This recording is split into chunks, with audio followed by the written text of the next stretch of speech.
各位网友大家好，今天分享一期如何正确的使用 VST 咖啡浓度仪。最近有很多朋友一直和我讨论反馈一些事情，因为春节这段时间气温比较低，他们平时使用的 VST 咖啡浓度仪的数据波动非常大。有些朋友说到的就是刚开始第一次测的数值和第二、第三次测试的咖啡浓度数值都在一直不断的变化，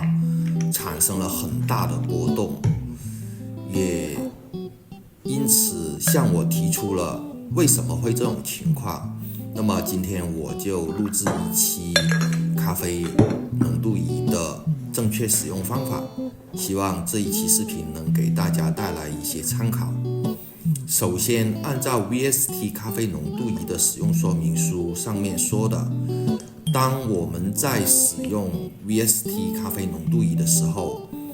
首先需要使用蒸馏水来进行浓度仪的校正，而且蒸馏水与当时的气温的温度在20度正负5度之间。那么今天的气温是22度，刚才从肯德基买回来的这杯咖啡经过了10分钟，大概还有64度，所以说这个温度相差比较大。我们首先用正常温度的蒸馏水进行咖啡浓度仪的校正。通常来讲，把蒸馏水放到咖啡浓度仪的棱镜上面，通常放置15到20秒的时间，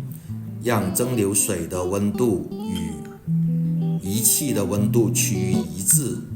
然后开始进行检测校正。当检测出蒸馏水的数值是0的时候，那么我们就可以进行咖啡的检测了。一般来讲，咖啡的温度不宜过高，同样也是基本上在15度到50度之间。我们第一次进行校正的时候，咖啡吸取大概2到3克的重量放到棱镜上面，这个时候咖啡的数量不宜过多，刚好够覆盖棱镜的1/3就行了。在测试的前面，我们先把盖子盖起来，静置大概10秒到15秒之间，也就是说让咖啡液的温度与棱镜的温度逐渐趋于一致，这个时候我们才开始进行检测。这一杯咖啡第一次检测出来的数值是0.93的浓度，也就是说这杯咖啡里面的咖啡物质含量大概在0.93%左右，然后可以进行第2、第3次，甚至第4次、第5次的检测。数据越多，它的平均值得到的就更加准确。大家可以从视频上看到，这一次的检测的咖啡的数据波动并不是很大。按照 VST 的说明书上面说，每一次检测它的数值偏差大概在0.03%之内是符合规定的。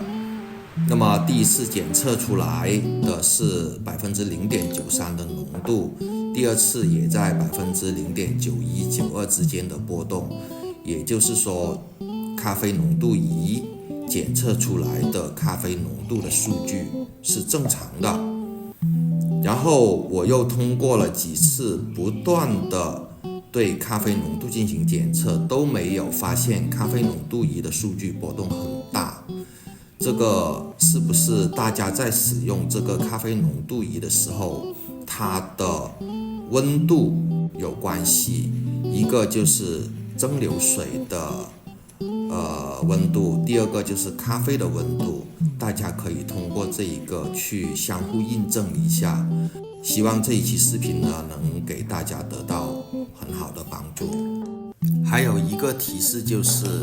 如果你检测的咖啡不是过滤式的咖啡，一定要使用滤纸把咖啡过滤掉，这样得出来的数值才更加准确。这一期的视频就到这里，欢迎大家分享传播。